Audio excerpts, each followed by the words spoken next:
Caen accueille Chambly. Les Canets ont réussi un très bon début de saison. 2 victoires et 1 nul. Une des équipes invaincues et la seule équipe de Ligue 2 BKT à ne pas avoir encaissé le moindre but pour le moment. Chambly de son côté n'a pas gagné de match. 1 point sur les 3 premières rencontres. Les Camblisiens se déplacent sans leur gardien titulaire. Simon Pondémé est blessé. Il est remplacé par Xavier Pinotto.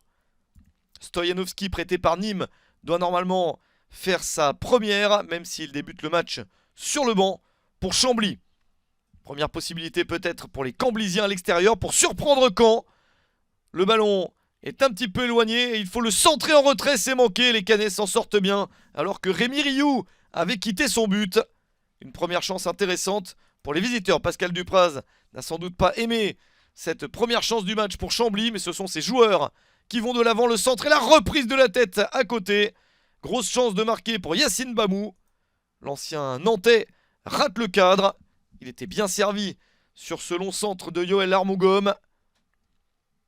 À la mi-temps, 0-0, personne n'a réussi à marquer dans ce match. Au retour du vestiaire, les Normands sont décidés à aller encore plus de l'avant pour débloquer la rencontre. Bruno Louzy, l'entraîneur de Chambly, sait que son équipe peut réussir un joli coup sur quelques opportunités. En voici peut-être une.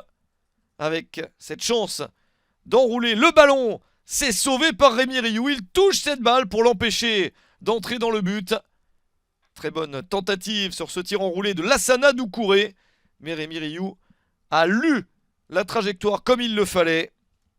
Toujours pas de but dans ce match et pourtant il y a eu des occasions de part et d'autre. Une de plus ici pour Chambly. Soubervie pour le corner au premier poteau, la reprise de la tête. C'est signé Guillaume Decker et c'est sur le poteau. Les Camblisiens commencent à avoir les meilleures opportunités de la rencontre. Les Canets ne parviennent plus à être dangereux jusqu'à ce coup franc. Frappé dans la surface et c'est sûr, la barre transversale, ça aurait pu être un but contre son camp. Chambly s'en sort bien et c'est le capitaine Thibaut Jacques qui a failli marquer contre son camp, que ça aurait été cruel pour Chambly. Et Caen aurait bien aimé profiter de ça, le gardien a été battu. Caen ne parvient pas à faire la différence et à remporter ce match pour essayer de rester en tête de la Ligue 2 BKT. Encore une chance peut-être ici, Bamou se bat pour récupérer le ballon, le pied haut de Yacine Bamou et l'intervention de l'arbitre Romain Lissorgue.